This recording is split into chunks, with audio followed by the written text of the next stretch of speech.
So is this really shoe of the year? Let's talk about it. Yeah.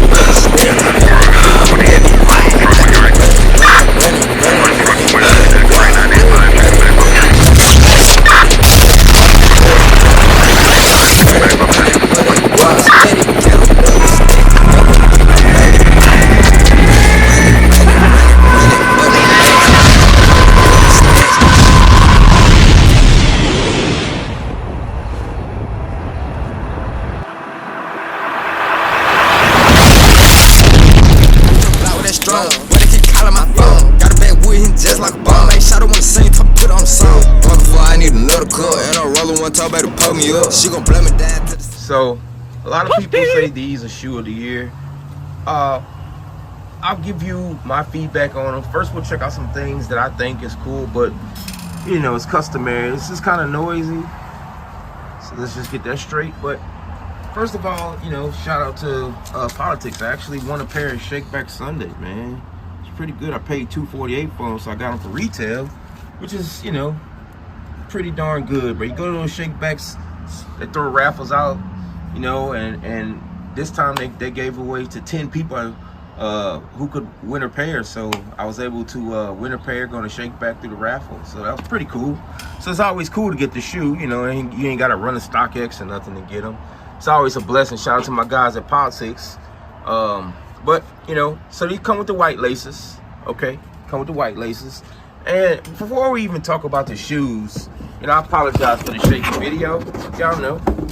But the box is actually textured like a brick. Like, I'm serious, if I had a brick, I got bricks like out there, but you can't feel it, but it's textured like a brick. It's pretty crazy, because the whole entire box is a brick, but you can feel the texture feeling of like a brick.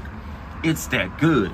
And when you buy bundles of bricks, they have a, you know, wrapping around it. And that's why they wrapped it around these. Each shoe comes individual wrapped in here and in a Ziploc bag, so you don't have to tear the bag open. That is extremely detailed. And the reason why I showed you the receipt is because of this. This shoe was only $225. So if you look at the fact that these shoes being $225 and can come with just that many details in a box, it's kind of weird to see a Jordan for like $210 and not have any of that.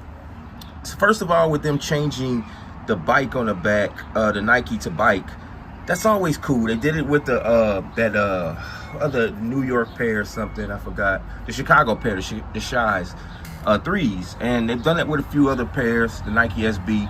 This is something that they very seldom do. Also, Jordan Biking Company 2017, that's when they started it. That's pretty cool on the detail, because they always have Air Jordan on it. And then, incidentally, if you didn't know, the reason why they put it that way is because people flip their tongues this way, and back in the 90s or late 80s, that's how people wore some of their shoes. I didn't, but some people did. Another thing comes to mind is the quality of suede on here is pretty good. That's always a plus, and the fact that I have never seen this color used on an Air Jordan. This is a shoe that you have to see in person. It's not a shoe that you can show videos of. I mean, you can, but it's not doing justice to the actual color. I guess it is. Hold up, now online, looking at it from this, this is actually the color that I'm looking at. I'm looking at it from the side, and it's actually the color. If you can see it, it's actually a brick color. And they also put the texture of the brick on the front. I've never seen that before on a Jordan ever. So it's a few things on this shoe that I've just never seen that they did to a Jordan 4. And, you know, let's check the shape out.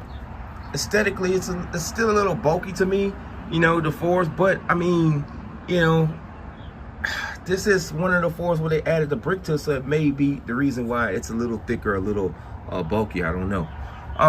Other than that, haven't tried them on yet, so I can't really tell you how they fit. I'm pretty sure they're true to size.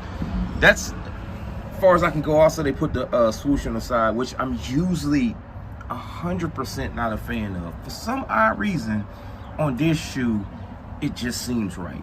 I have no idea why, because I've never liked this ever on any other shoe where they put the little swoosh in front. So aesthetically, this shoe is appealing. And I think a lot of people really love the color. They love every detail that they put into it, and they also love the story. So is this a good reason for this to be a shoe of the year candidate for some people? I wholeheartedly agree. Even though it's not my shoe of the year, generally my shoe of the year is a GR. It's a GR Jordan release, because I was into the original Jordans before the other shoes. Probably right now I don't even like the 85 Chicago's, but I'd probably say the 85 cut Chicago's are continue year, just because they are it's something that we've never seen before. This is pretty good, and I do respect the fact that Jordan Brand is rolling out details going into 2025, trying to make sure that shoes are a little bit more limited to get the hype up. I'm cool with that.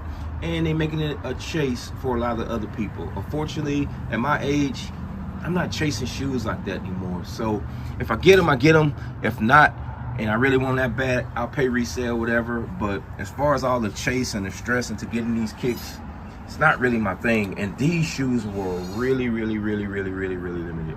So with that said, should you buy them at $500 resale right now?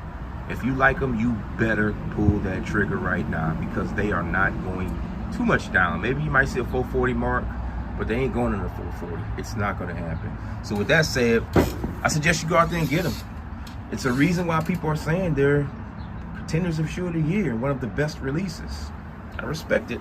Anyway, it's your boy Ron GP.